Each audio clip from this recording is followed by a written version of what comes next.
నమస్తే. నేను మీ తేజ. ఈరోజు ఎన్టీఆర్ గారికి సంబంధించి ఒక బిగ్ అప్డేట్ రాబోతుంది. ముఖ్యంగా త్రివిక్రమ్ శ్రీనివాస్ గారు రాసుకున్న 'గాడ్ ఆఫ్ వార్' ఆ సినిమాకి సంబంధించి అప్డేట్ రాబోతుంది.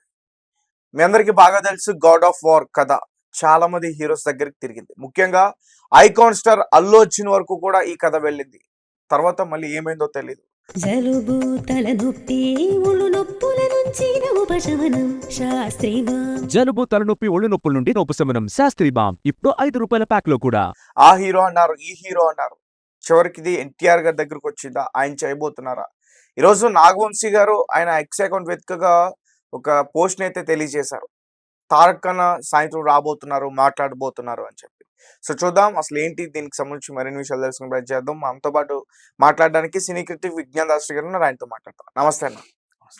సో ఎన్టీఆర్ ఫ్యాన్స్ అందరూ కూడా రెడీ అయిపోండి, ఒక బిగ్ అప్డేట్ రాబోతుంది ఈ రోజు సాయంత్రానికి అని చెప్తున్నారు. సో ఏంటి, మీరేం చెప్తారు? సాయంత్రానికి గాడ్ ఆఫ్ మాస్ యాక్చువల్గా మరి దానికి ఏం పెట్టుకున్నారో తెలీదు. టైటిల్ షణ్ముఖుడు అనే టైటిల్ అయితే వైరల్ అవుతా ఉంది. మేబీ అది కనుక అనౌన్స్ చేస్తారేమో అని. Harika Hasini banner as well as Thaman music, junior NTR. ఇందాక నువ్వు అన్నట్టు అల్లు అర్జున్ దగ్గరికి వెళ్ళింది కదా, బట్ ఇది ఎన్టీఆర్కే బాగా సూట్ అవుతుంది యాక్చువల్గా చెప్పాలి అంటే.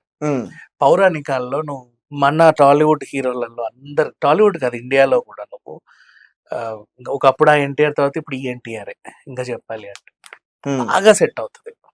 ఎంత బాగా అంటే అంత బాగా సెట్ అవుతుంది. ఇప్పుడు అల్లు అర్జున్కి ఆల్రెడీ ఉన్నాయి ప్రాజెక్ట్స్. ఇప్పుడు రాకా ఉంది, అండ్ ఇంకొక పుష్ప 3 వస్తే ఇంకెన్ని రోజులు పడుద్దో, లోకేష్ కనకరాజ్ సినిమా, అట్లా ఇది అన్ని ఉండేసరికి అది ఒక 5-6 years పడుతుంది. నెక్స్ట్ మళ్ళీ రాజమౌళితో కూడా ఆయన చేయాలి. సో ఇప్పట్లో లైనప్ చాలా కష్టమే. కానీ అలా అన్ని ఈ స్టోరీని ప్రొలాంగ్ చేయలేము. అలానే ఎక్కడెక్కడికో వెళ్ళాల్సిన అవసరం లేదు, ఎక్కడికి రావాలో అక్కడికే వచ్చింది.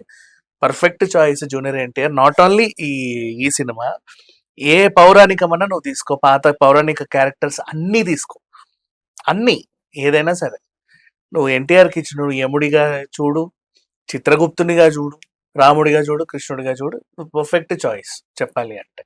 సో ఇక అసలు విషయానికి వస్తే, మనకి శివాలయాలు ఎన్ని ఉన్నా, ఎంత ఫేమస్ పెద్ద పెద్ద శివాలయాలు ఉన్నాయి. నెక్స్ట్ ఇంకా అయ్యప్ప స్వామి టెంపుల్ తెలిసిందే మనకి, అంత ఫేమస్.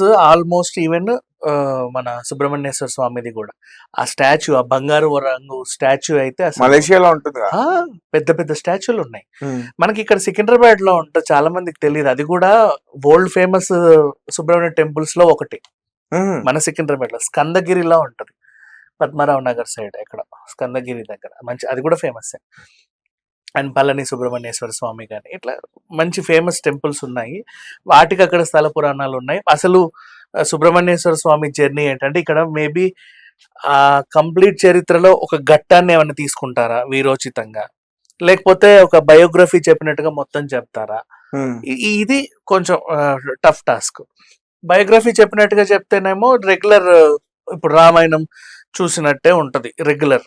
ఇప్పుడు ఒక పర్టికులర్ యాంగిల్లో నుంచి తీసుకొని ఆ ఎపిసోడ్ని మాత్రం నువ్వు తీసుకున్నావు అనుకో, ఇంకో డిఫరెంట్గా ఉంటుంది. మరి త్రివిక్రమ్ ఏ పార్ట్ తీసుకున్నాడో మనకు తెలియదు, కానీ ఏ పార్ట్ అన్నా తీసుకో, పర్ఫెక్ట్ చాయిస్ ఎన్టీఆర్.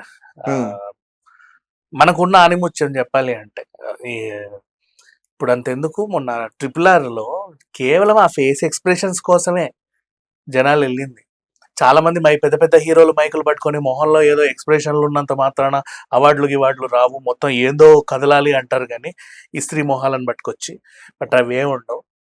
ఇక్కడ ఏంటంటే ఓన్లీ ఆ మొహం చాలు, ఆ కళ్ళు చాలబ్బా. మొహం కూడా మొత్తం అక్కర్లేదు ఎన్టీఆర్కి, కళ్ళు చాలు, కేవలం కళ్ళే. ఆ కళ్ళల్లో కూడా ఎన్ని రకాల యాక్షన్స్ చూపిస్తావు. నువ్వు జైలవకుశ చూసావా, యమదొంగ చూసావుగా, ఇంకెందుకు. నువ్వు లడ్డుగా ఉన్నప్పుడు ఎన్టీఆర్ని చూడు, అవే ఎక్స్ప్రెషన్స్. నువ్వు కొంచెం సన్నబడ్డాక చూడు, ఇప్పుడు కొంచెం దేవరాలో 2 వేరియేషన్స్ చూడు, ఎలా చూసినా ఒక పరిపూర్ణత కలిగిన. ఎంత చెప్పినా తక్కువే బాబు, ఎన్ని పదాలు వాడినా తక్కువే. 360 degrees ఒక పర్ఫెక్ట్ యాక్టర్ అంటే ఎన్టీఆర్. ఆ బ్లడ్ అలాంటిది, ఇంకా మనం దాని గురించి మాట్లాడలేము. సో పెద్ద ఆయనకైతే ఎన్ని పాత్రలు ఇచ్చినా అలా అలా ఎలా అయితే సెట్ అవుతాయో, ఈయన కూడా అన్ని పాత్రలు సెట్ అవుతాయి.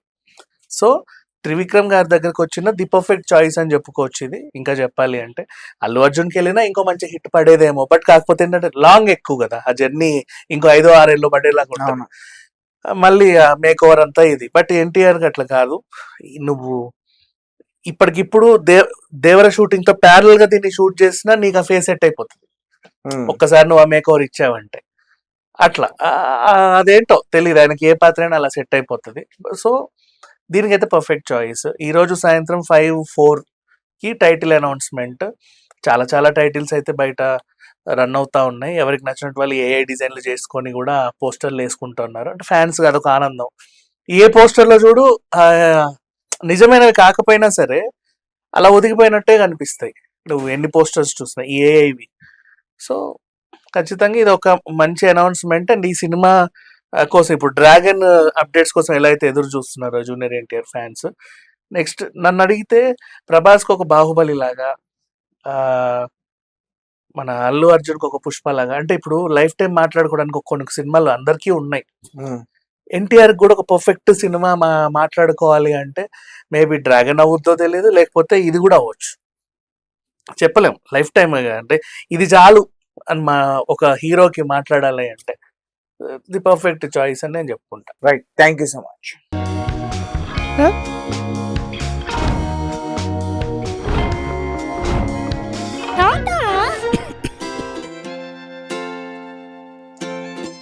జలుబు, తలనొప్పి, నడుము నొప్పి, మోకాళ్ల నొప్పులు లాంటి లక్షణాల నుండి ఉపశమనానికి Shastri balm, trusted by millions since 1992.